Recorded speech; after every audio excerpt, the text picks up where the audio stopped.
فأصبحتم بنعمته إخوانا وكنتم على شفا حفرة من النار فأنقذكم منها كذلك يبين الله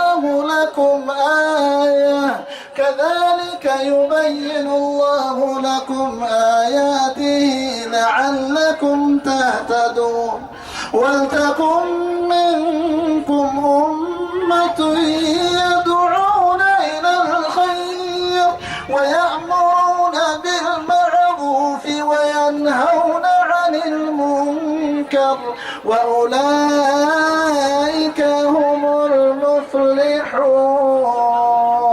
صدق الله العظيم. سمعت أنسى أموت وأني تكويسي أموت